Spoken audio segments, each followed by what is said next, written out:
All right, so the two of us just recently watched Watchmen, a movie that just came out 2 weeks ago.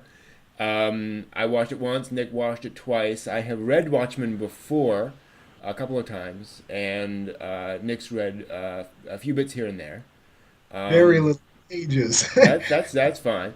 And we wanted to record a quick review of it. So, Nick, why don't you go down the list, and we'll sort of talk about this and go through it line by line.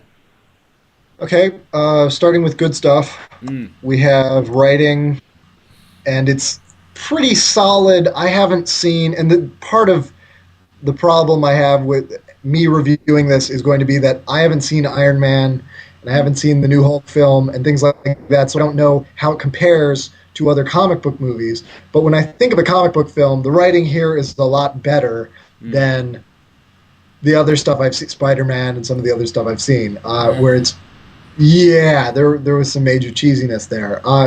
And one of the things you probably should know is that Sorry.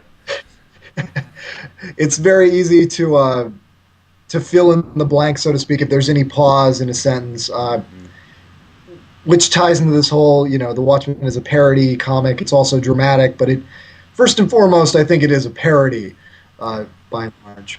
It's very much riffing off of original or earlier comic book ideas and not so much making fun of them, but sort of telling a story about their the foibles and problems and so forth of the whole superhero genre, and the fact that you go into a comic shop and it's all X-Men, Superman, Batman. That's all you get. Sorry. Yeah. Oh, we understand. Mm, Music.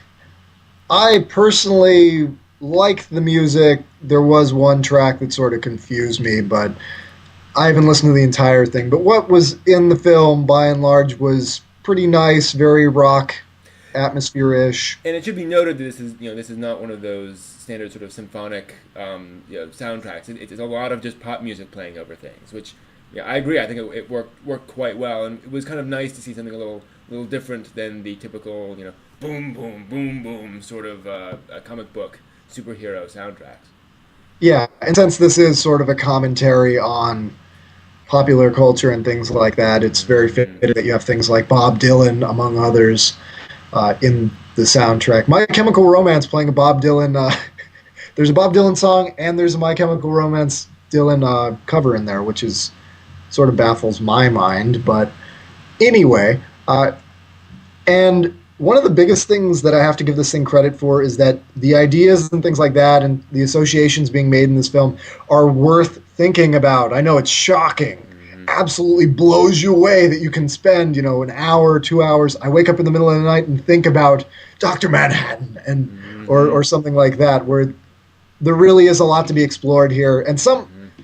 well, not some, a lot of the things are, I guess the average person's gonna respond with, well, that was obvious or whatever. And it is, but thinking about it in terms of how the writers and the creators meant for that to come off at, what are they implying by having this and this happen and things like that. Mm-hmm. Not so much visual imagery connectedness, like Casablanca is a good example. I'm not going to use the exact sequence, but there is a very famous sequence where literally something is in between these two lovers and things like that. That not so much, but somebody's probably going to make an argument about that Yeah, now. well, and like I mentioned to some other folks, for those of you coming in having seen some Watchmen, I mean, one of the difficulties is that for me, much of what I really loved about Watchmen was in the original comic and translated to the screen. I think the stuff that didn't work so well were problems in that adaptation and problems in what you can and cannot include. And I think it's one of the big drawbacks is that there was stuff there that I just didn't think worked too well. And again, I think that's just everything that I really liked from the story was Alan Moore, frankly. Yeah, and to be very frank on the whole subject, medium shifts are very difficult to do as it is. Exactly. No kidding. So yeah, so it's not. Yeah, no complaints. Yeah, I mean, I would almost go so far as to say that you cannot replicate I would things from agree. yeah. So, but yeah, the pacing can be a little bit slow at times, but it's ultimately good. The only times I really was sort of like, well, where are we in relation to the end was the second watch through. Uh, but for a 3 hour film that doesn't feel like a 3 hour film, it does a pretty good job. And a 3 hour, action superhero movie. Yeah, it's not just blah blah blah smashing stuff. Yeah, and I Spider-Man. Sorry. definitely not the Hulk either. Definitely not original Hulk. I've seen that one. I could talk about that one. I like Well, that one not actually. But anyway. okay. All right. Well, you mean the really bad ones? Is that the one you're talking about? Yes. Oh, good. Okay, all right. Okay.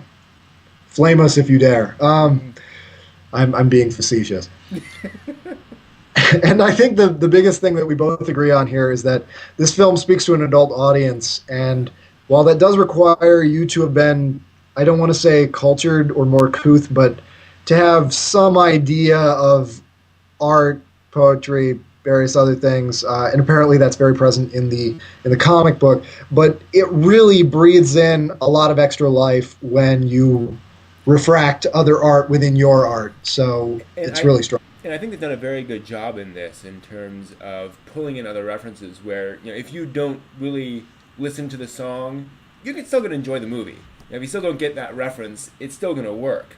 But if you understand, or if you go back and you read, the original, Ozymandias poem and things like that, you start realizing, that's where they were going. And again, I think it all meshes quite well. Yeah, and certainly in an era where we have a lot of films aimed at 16-year-old boys, it's Yeah. sort of nice to see something that isn't afraid to, you don't get it, you don't get Mm-hmm. it. Mm-hmm. The opening montage there. Mm-hmm. And for mediocre stuff, this is not stuff that's good or bad. Some of it's just sort of, well, it's all our opinion, or mostly my opinion, but just stuff that I didn't want to put in either category. Yeah. So the first thing is camera work. There was nothing that really stood out to me. I think the visuals of the film are interesting enough. Uh, it's very filmy film in terms of And again, it comes back to this. I'm sorry, folks. You know, the how to do this without doing a spoiler. The burial, I guess, in early on in the film, it's shot for shot, panel for panel, the original comic. So and